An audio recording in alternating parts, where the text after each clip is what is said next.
Good morning, মিষ্টির home kitchen চ্যানেলে সকলকে জানাই ওয়েলকাম। যারা চ্যানেলটা নতুন দেখছো চ্যানেলটাকে এখনই সাবস্ক্রাইব করো, আর ভিডিওটা ভালো লাগলে একটা লাইক করে নিও। তো এখন সকাল 7:30 বাজে। তো মাম্মাম দেখো উঠে পড়েছে, ওদিকে খেলা করছে। তো আমি ঝটপটের দিকে ঘরগুলো গুছিয়ে নিচ্ছি। তো বিছানাপত্রগুলো তো তুলেই নিলাম, তোমরা দেখলে। তো এখন ঝাঁটিয়ে নিচ্ছি। তো আজকে না ওই যে দেখতে পাচ্ছ পেছনে জামা রাখার র্যাকটা, ওটা আজকে গুছিয়ে নেব। তো দুদিন ধরেই বলছি গোছাবো, গোছানোরও আর টাইম হয় না, জানো তো। তো দেখো এদিকে নোংরাগুলো নিয়ে এসে এক জায়গায় জড়ো করে চিকচিকায় তুলে নেব। তো মাম্মা ওদিকে খেলছে। তো মাম্মার বাবা ব্রাশ করছে ওখানে। তো তোমাদের দিকে আর দেখায়নি, তোর বাবা খালি গায়ে আছে বলে আর ব্রাশ করছে, তোমাদের দিকে দেখায়নি। দেখো মাম্মা ভোরের দিকে এসে স্ট্যান্ডটাকে আবার ধরে নিয়ে দেখো এদিক সেদিক করছে। তো ঝাঁটি আরে নিয়েছি, তোমরা দেখলেই। আর ওটা কিন্তু পরে পরিষ্কার করবো, ওটা এখন পরিষ্কার করার সময় নেই, কারণ জল চলে এসছে। আমি ভেবেছিলাম জল না আসলে ওটা পরিষ্কার করে নেবো, তারপরে এদিকে কাজগুলো করবো। জল চলে আসছে। আর ওদিকে আমার মেয়ে দেখো আমি ভিডিও করছি দেখে ও আমার দিকে তাকিয়েই আছে, মনে হচ্ছে কী বলছে। তো যাই হোক, এখন বাসনপত্রগুলো ধুয়ে নেবো। এখন বাসনপত্র অনেকগুলো জমা পড়ে গেছে, তো জলটা আগে ভরে নিই, তারপরে বাসনপত্রগুলো ধুবো। তো তোমরা দেখতে পাবো। তো এই যে ডাব্বাগুলো আছে না, এই ডাব্বাগুলো তো অনেকদিন হলো ধোয়াই হয়নি।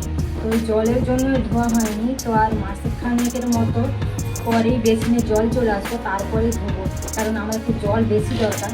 কারণ আমার এই ডাব্বাগুলো অনেকগুলোই রয়েছে, ধুতে হবে। পাইপ লাগিয়ে কাজ করতে কি না অনেকটা টাইম লেগে যায়। তো বেসিনে জল আসলে পটাপট একটার পর একটা ধোয়া হয়ে যায়।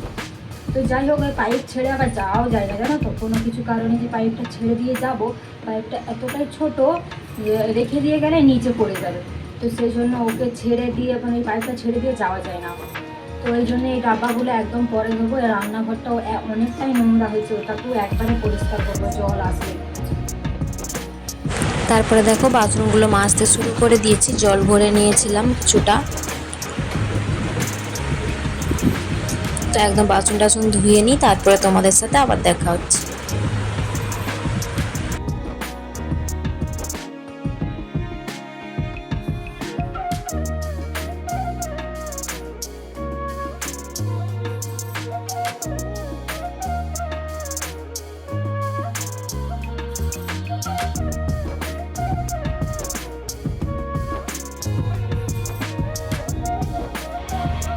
তো আমি স্নান টান সব সেরে নিয়েছি, মামা ওদিকে ঘুমোচ্ছে। তো আমি এখন রান্নাবান্নাটা সেরে নেবো, অনেকটাই বেলা হয়ে গেছে, 12:30টার মতো বেজে গেছে। বলেছিলাম না চুলে আমি দই লাগিয়েছিলাম, তো তোমাদের দিকে তো দেখলেই। তো চুলটা কিন্তু খুব স্মুথ হয়েছে, জানো তো, সত্যিকারেরই। চুলে কিন্তু জট খুব কম লাগছে। আর দেখো একটুও জট নেই, এ দেখো এরকম যে করছি, দেখো স্মুথভাবে চলে যাচ্ছে, বুঝছো তো। চুলে কিন্তু জট ভাব কোনো কিছু নেই। তো চুলটা অনেকটা স্মুথ হয়েছে, আমি প্রথমবার লাগিয়েছি তো প্রথমবারেই অনেকটা স্মুথ হয়েছে। তো দেখি বারবার লাগিয়ে কীরকম হয়। এই দই লাগালে নাকি চুলটা বড়ও হয় বলে সকলে। তো দেখি চুলটা বড় হয় কি না। তো আমার তো ইচ্ছে আছে চুলটা আরেকটু বড় করার। তো বড় ছিল, মাম্মাম হওয়ার পরে চুলটা আমি কেটে দিয়েছি। দিকে দেখো জামা কাপড়গুলো নিয়ে বসে গেছি গোছানোর জন্য। তো এখন প্রায় 5:30টার মতো বাজে। তো মাম্মাম খেলা করছে ওখানে, তো আমি জামা কাপড়গুলো গুছিয়ে নিচ্ছি একটার পর একটা। তো জামাগুলো সব উল্টো করে গোছানো ছিল, সেগুলোকে সোজা করে আবার পরের পর গুছিয়ে নিচ্ছি। চলো পরপর গুছিয়ে নিই। তো মাম্মামের বাবার জামা কাপড়গুলো গুছানো হয়ে গেছে, এখন মাম্মামের জামা কাপড় নিয়ে বসছি দেখো। তো পুরনো যে সোয়েটার টোয়েটারগুলো ছিল ওটা দেখো এই ট্রলি ব্যাগের ভিতর ঢুকিয়ে ট্রলি ব্যাগের ভেতরটা ঢুকিয়ে দিলাম। তো তারপরে দেখো মাম্মামের একটার পর একটা জামা ভালোভাবে গোছ করে তুলে রেখে দেব।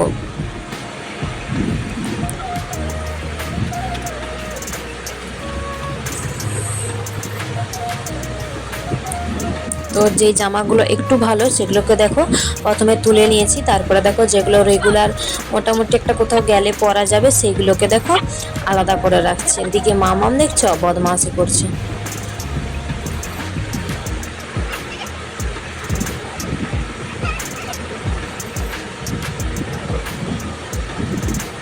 কী করছিল জানো তো, ও নিয়ে ওর বাবা যে জামাগুলো পাট করে রেখেছে সেগুলোকে নিয়ে সব এলোমেলো করছিল। এদিকে দেখো মাম্মাম চলে আসছে, ওকে একটা হাতে ব্রাশ দিয়েছি, নইলে মোটেও বসতে চাইছিল না। তোকে একটা ব্রাশ দিচ্ছি, দেখো এবার এখন কোলে চাপবে, তো ওকে কোলে নিতে হবে। তো দেখো ওকে পেছনে আবার বস করিয়ে দেখো জামা প্যান্ট আবার যে কাঁথরাগুলো ছিল সেগুলোও বের করে নিয়ে ভালো করে গোছ করে নিচ্ছি। তো চলো তোমরা দেখতে থাকো, পরপর আমি গুছিয়ে নিই, একদম গুছিয়ে নিয়ে তোমাদের সঙ্গে দেখা হচ্ছে।